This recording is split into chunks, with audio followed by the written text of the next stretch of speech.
Good morning and welcome to the Daybreak Show. I am the Sultan. And for those of you that are new, I stir my coffee in the morning with chopsticks using the vortex method. The only true way to optimize the taste of your coffee at the molecular level. Have you ever been called an old soul? I always thought that was an interesting phrase. When some people call you, they say, you seem like an old soul. And a couple things sparked that conversation recently, and I think you might enjoy this part of the show, the Daybreak Show this morning. I like not just EDC, everyday carry items, lighters, knives, flashlights, firearms, protective things. I dig all that stuff. And it's just that's no-brainer stuff. The stuff that I like to think about more is,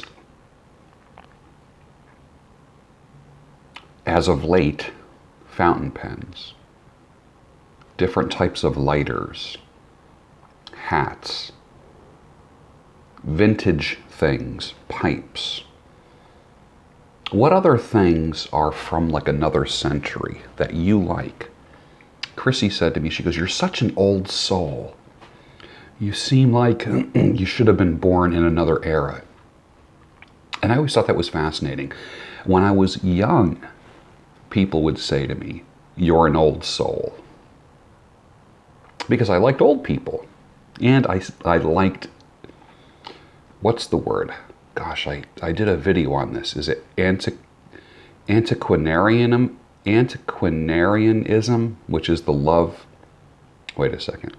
Wait, let me think. An antiquarian. I forget. It's the love of old things. It's too early in the morning for me to think right now, and I haven't had my first cup of coffee. Hold on a second. What am I waiting for? Oh my Lord, the Ethiopian is just out of this world. I know eventually I'll probably not like it because I was saying that Sumatra is my favorite coffee of all time, and it was. And then I tried Ethiopian, and Ethiopian is just rocking my socks, man. Whew. Crazy.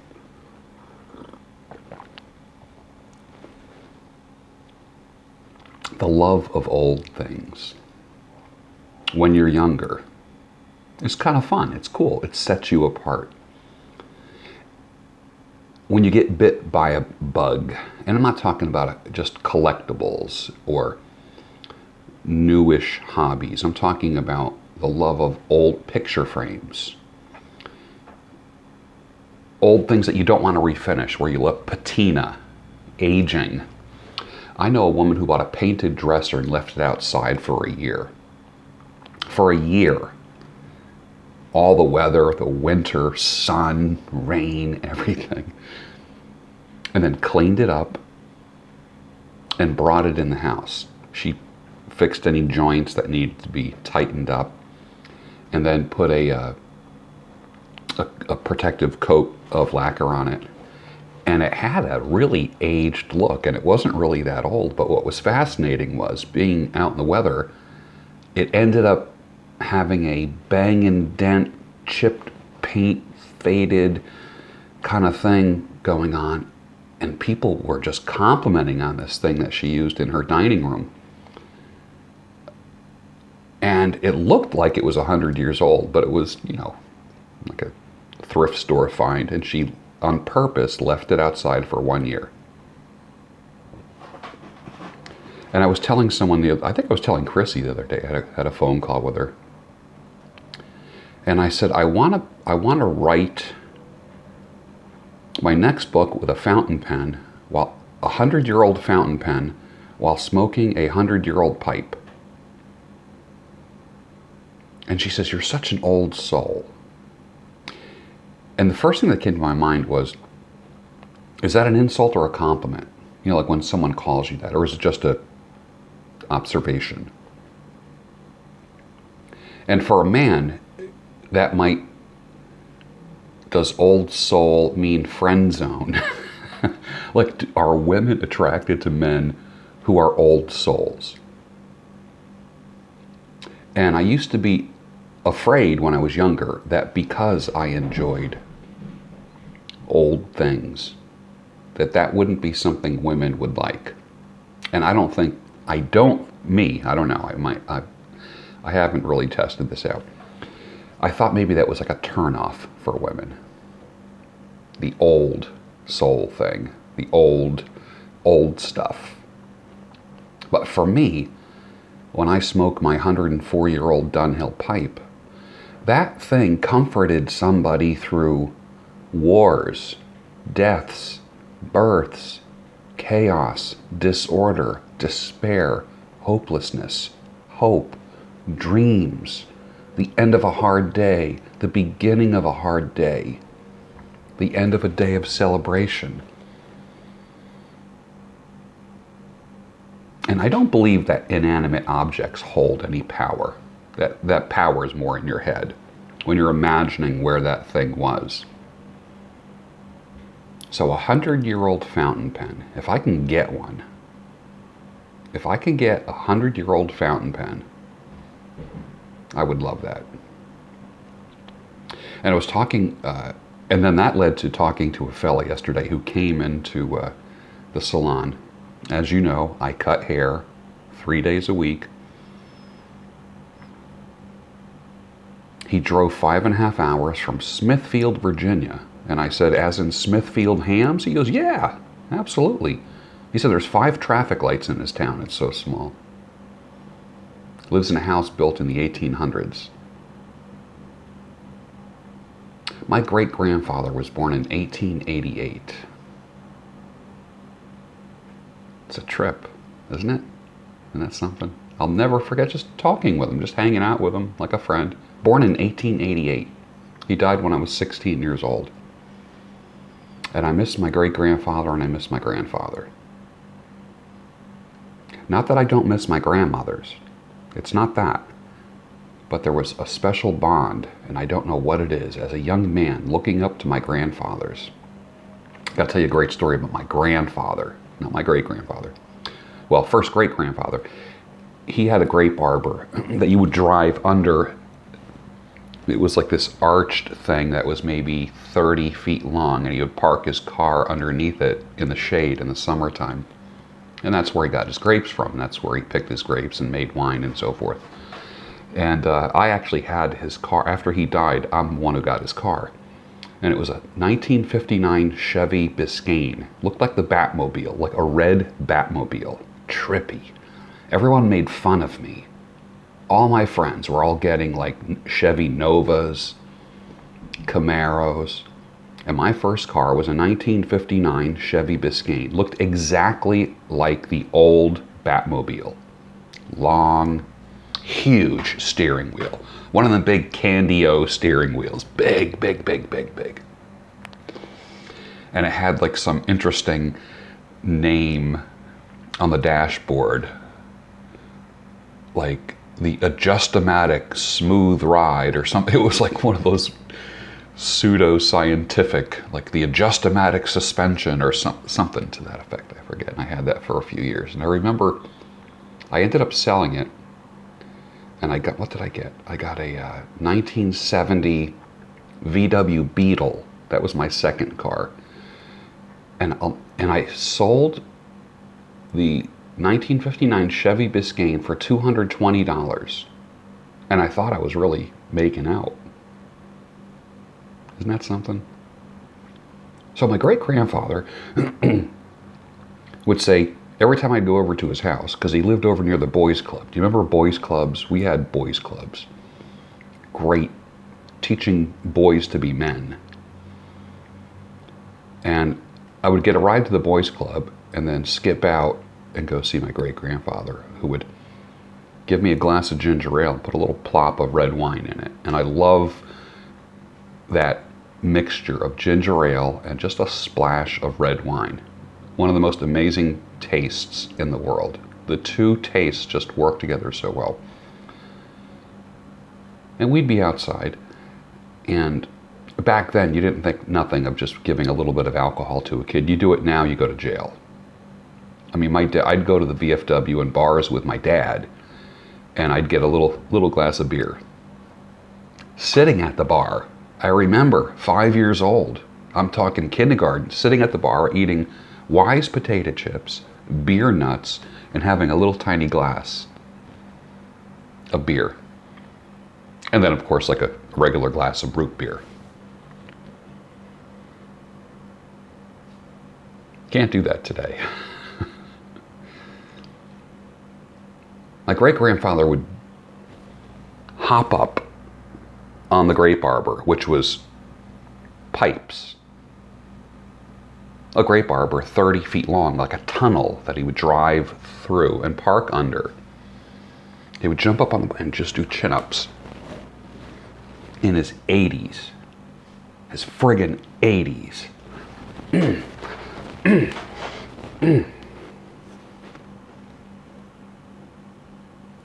Dude came from Italy with a suitcase to America, the greatest country in the world, land of opportunity, learned English, became successful,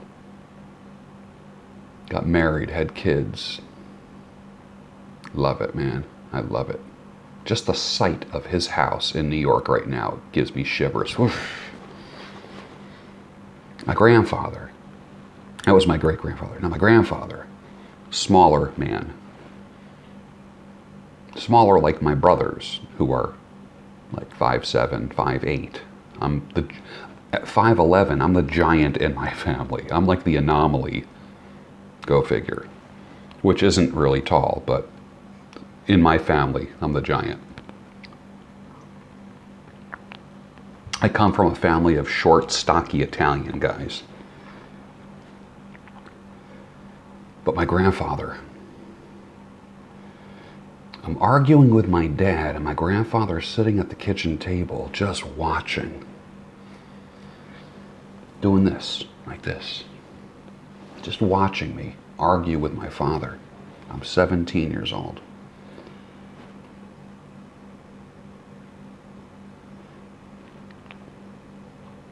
And I'm proving my point with my dad, and my grandfather just decides to break in and say, "Enough!"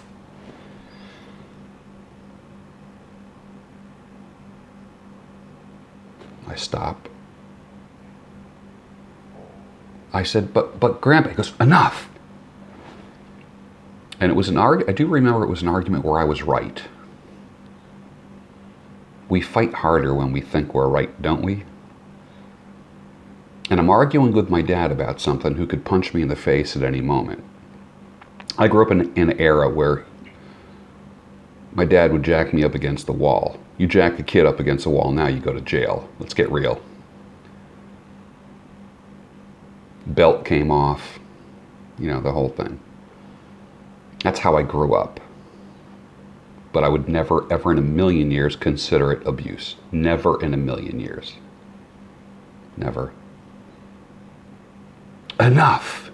Enough. But Grandpa, enough. And I almost started arguing with my grandfather. But Grandpa, I'm right. It was a situation where I was clearly right. His response to me, calm, cool, he says, "He's your father." But Grandpa, he's your father. And it was like he cast a spell on me, where my tongue wouldn't even move, and my voice and air wouldn't even come out of my throat. It silenced me, just like that. His comment was not about right or wrong. His comment was about respect. He's your father. I'll never forget that as long as I live. And my father and I never had a good relationship. I love my dad, love him. Doesn't mean I have a great relationship with him. I still break his balls, he still breaks my balls. And now he's in his mid-80s. This is the trippy thing. It's about respect.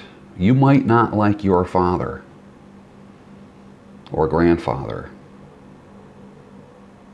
but you have to honor and respect them. That doesn't mean you have to kiss their ass. That doesn't mean you have to think everything they say is right. What I'm saying is this. You have to respect them. So your life on this earth is long and carefree. It's a fact. Speaking of old things, so I'm talking with my client, and yesterday drove 5.5 hours from Smithfield, Virginia, drinking coffee in the UNSTUCK coffee mug. For those people that get the UNSTUCK coffee mug, I'll put the link down below. I want to see your picture of you drinking the UNSTUCK with the UNSTUCK coffee mug, and I'll do some kind of drawing and send you something. But I want to pick the best picture of you with your UNSTUCK coffee mug, stirring your coffee using the vortex method.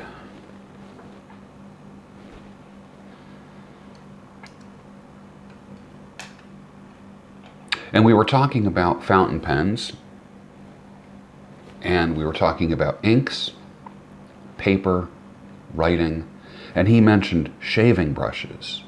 He loves like hand turned on a lathe, premium shaving brushes.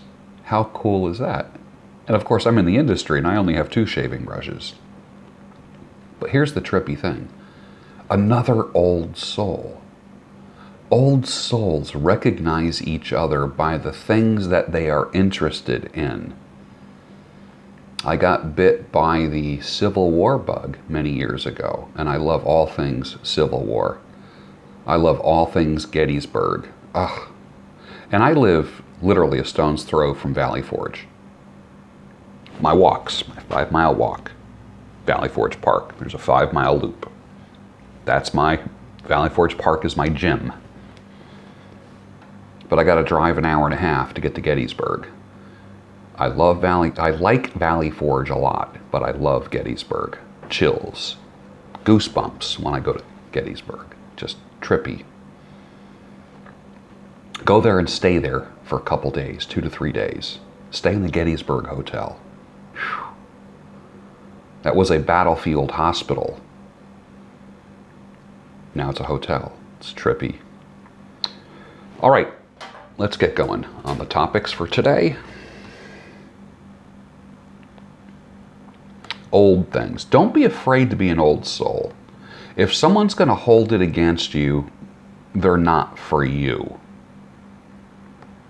You never hear women saying, or men saying about women, I want to meet an old soul. Doesn't seem like a very attractive thing, does it? But there is something different and unique and attractive about an old soul. You can have the best conversations with old souls. And my observation is this: now that I'm old, all right, I'm an old soul that finally got old. Life is so damn cool right now because finally my outside caught up with my inside. Does that make sense to you? I love being an old soul and speaking to all the old souls out there. As you age, it's going to be so awesome. You will feel so congruent. That's why I love my golden years. That's why I love them. Because my outside finally caught up with what's inside of me.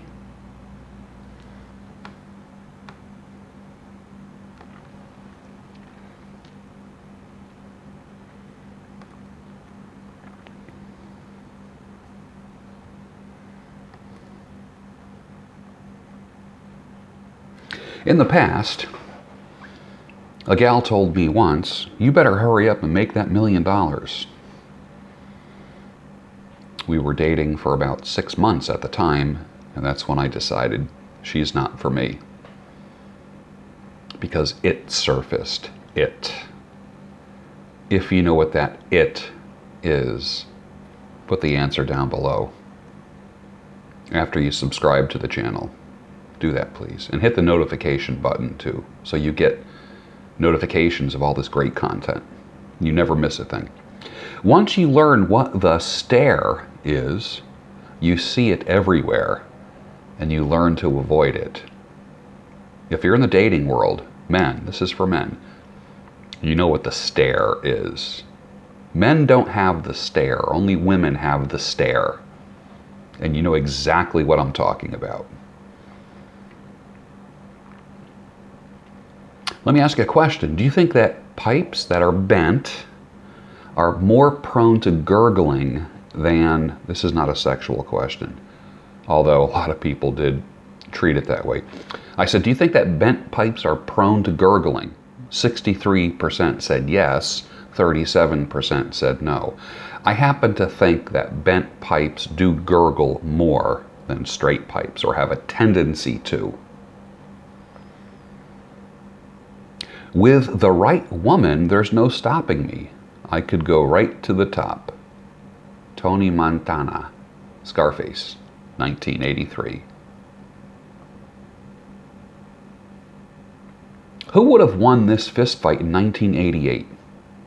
Steven Tyler or Axl Rose? Think about it. In 1988, who would have won a fight? Steven Tyler or Axl Rose? Does anyone remember my radio show from the 70s called The Midnight Soul Patrol? If you do, put it down below.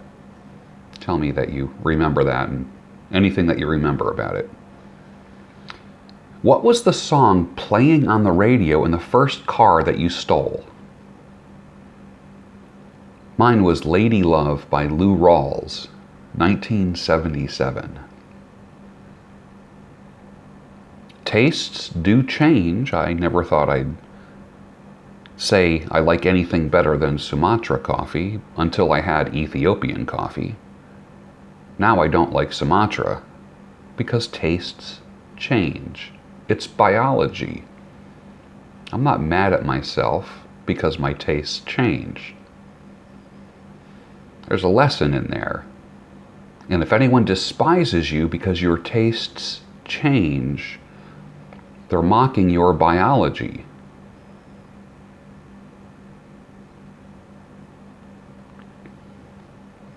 The best lead riff, the lead guitar riff. The choices are Aqualung, Sultan of Swing, Freebird, or Stairway to Heaven. 11% said Aqualung, 34% said Sultans of Swing, 26% said Freebird, 29% said Stairway to Heaven. The winner, Sultans of Swing. Really don't mind if you sit this one out, my words but a whisper, your deafness a shout. I may make you feel, but I can't make you think. Your sperm's in the gutter and your love's in the sink. Jethro Tull, 1972. Go ahead, take sides. Stop being in the middle of everything. Take a side. It's okay.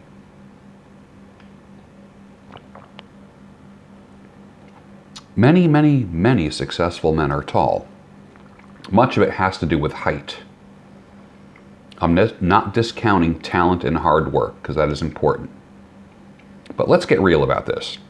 If you're a tall dude and you're not crushing it, there's something wrong with you.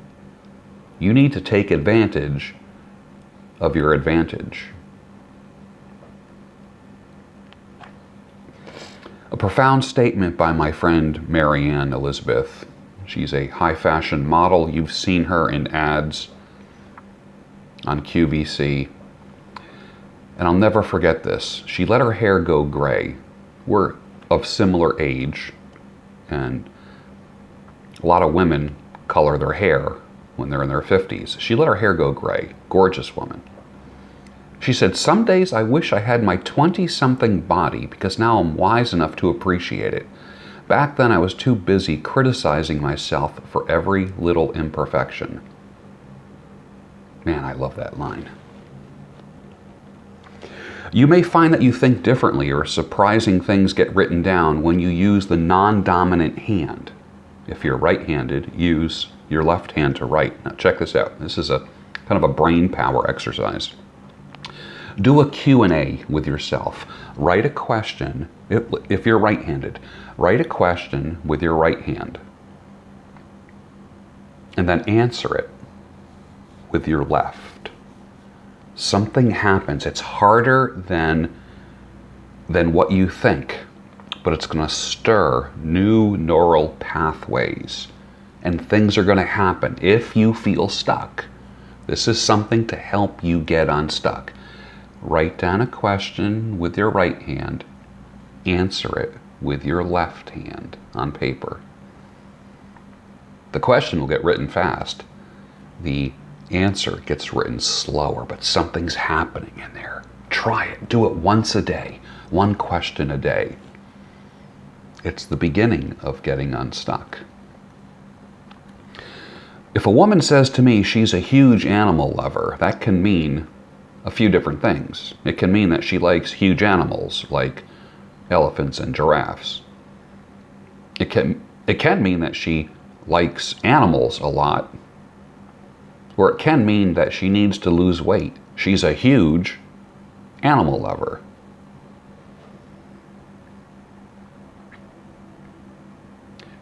I retweeted this and I love it. You haven't really lived till you told your lady that you were going out for cigarettes and never came back. I gotta meet that dude for a beer or coffee. People that say stuff like that, that's like a Charles Bukowski kind of statement. All women are scanning all their options at all times.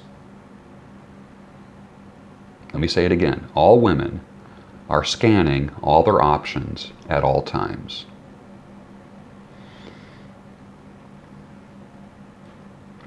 Are you a leader and a lover, or a loser and a lemming?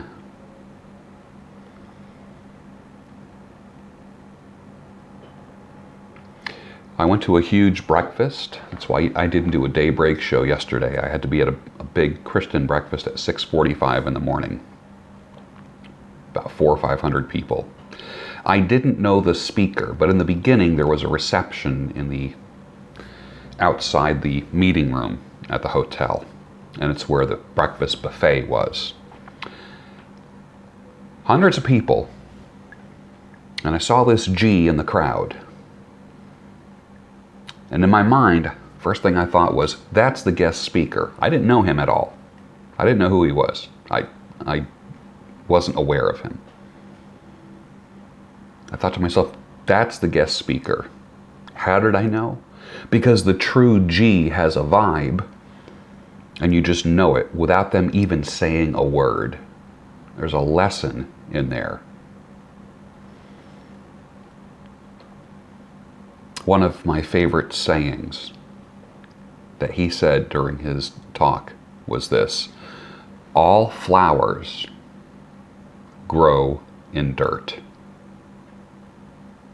Pretty deep, right? Beautiful flowers, beautiful, but they all grow in dirt. He's a writer, producer, and director of movies like Elf and Sully, blockbuster movies.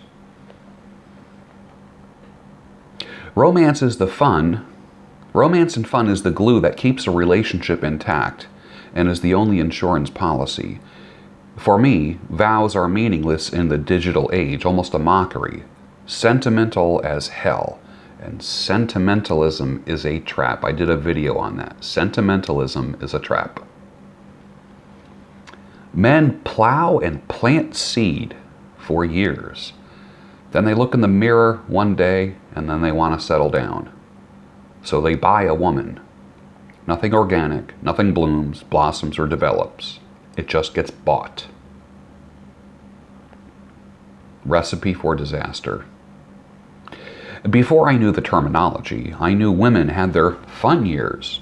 That's what women say. Well, I had my fun years, or my party years.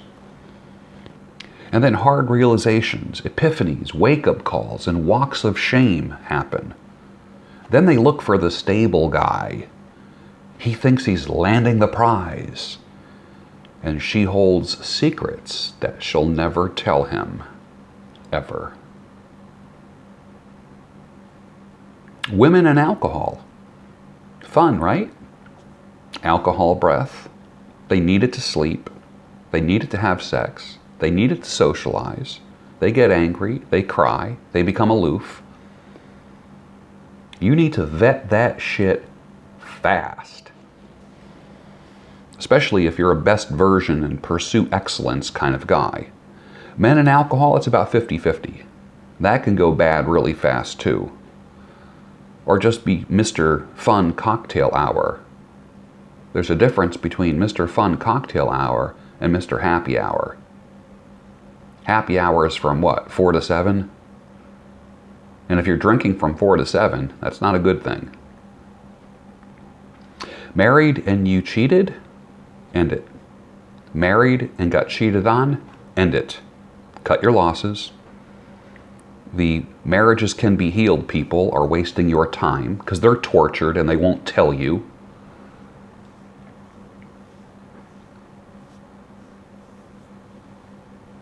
Can a marriage that is dysfunctional be healed? Yeah.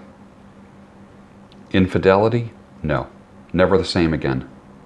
The marriage can never be the same again. So go ahead, keep believing that lie.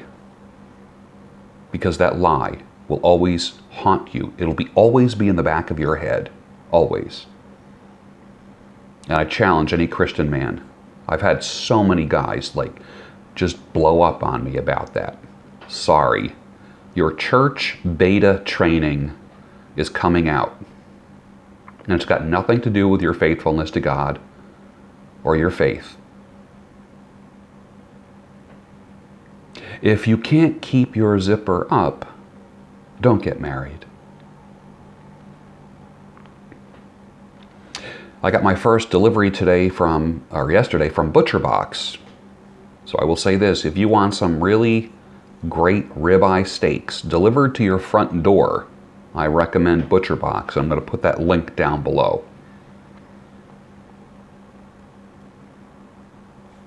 And finally, William Elliott Whitmore. Smoke 'em if you got 'em. Drink your glasses to the bottom. And toast me on another year.